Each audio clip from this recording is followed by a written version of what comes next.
रविरंजन भैया जिंदाबाद जिंदाबाद जिंदाबाद। पूरा बैस समाज जिंदाबाद जिंदाबाद जिंदाबाद। पूरा बैस समाज के नेता कैसा हो रविरंजन भैया जैसा हो।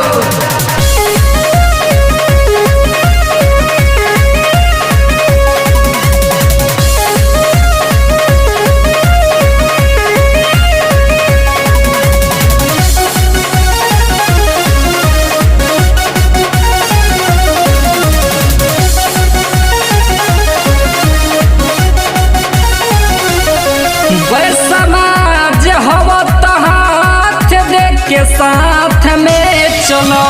बैस समाज हवा तो हाथ दे के साथ में चलो। हाँ साथ में चलो तो आगे बढ़ई है रविरंजन भैया के साथ में चलो। तो आगे बढ़ई है रविरंजन भैया के साथ में चलो। बैस समाज हवा तो हाथ दे के साथ में चलो। बैस समाज हवा तो हाथ दे के साथ में चलो।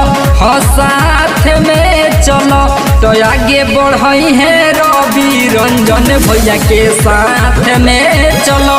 तो आगे बढ़ई है रविरंजन भैया के साथ में चलो।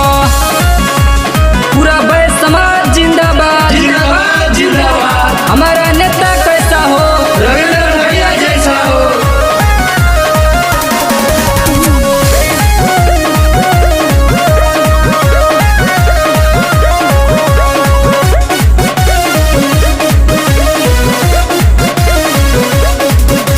सुनाए भैया बहिनी दर्द सबके बुझेलन।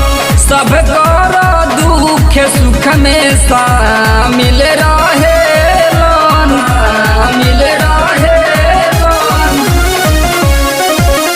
सुनाए भैया बहिनी दर्द सबके बुझेलन।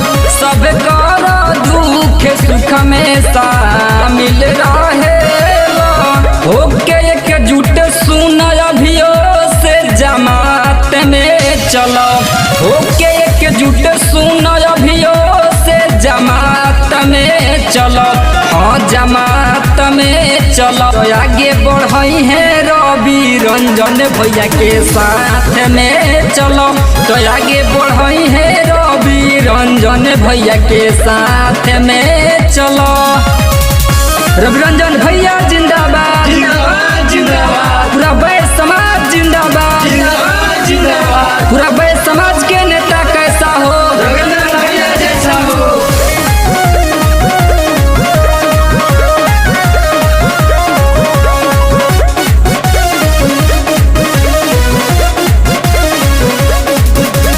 सारा गरीब लोग के करेलन भलाई।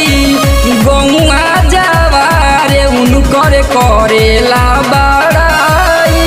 करेला बड़ाई। सारा गरीब लोग के करेलन भलाई। गौआ जवारे उनकर करेला बड़ाई। करो मल बोल मिली हमारा बात में ढलो। करो मल बोल मिली हमारा बात में ढलो। हाँ बात में ढलो तो आगे बढ़ई है रविरंजन भैया के साथ में चलो। तो आगे बढ़ई है रविरंजन भैया के साथ में चलो। पूरा बैस समाज जिंदाबाद जिंदाबाद जिंदाबाद। हमारा नेता कैसा हो रविरंजन भैया जैसा हो।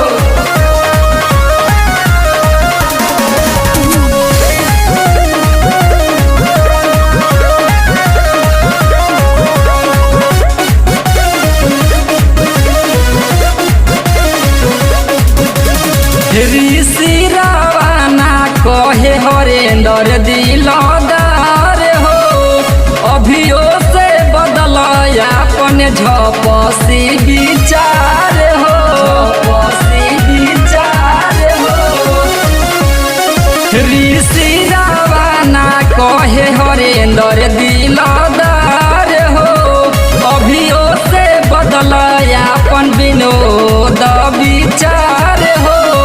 एने ओने मन जन बहकाव अपना जात में चलो।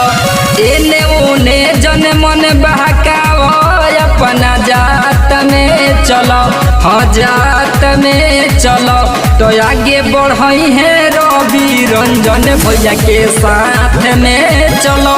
तो आगे बढ़ई है रवि रंजन भैया के साथ में चलो।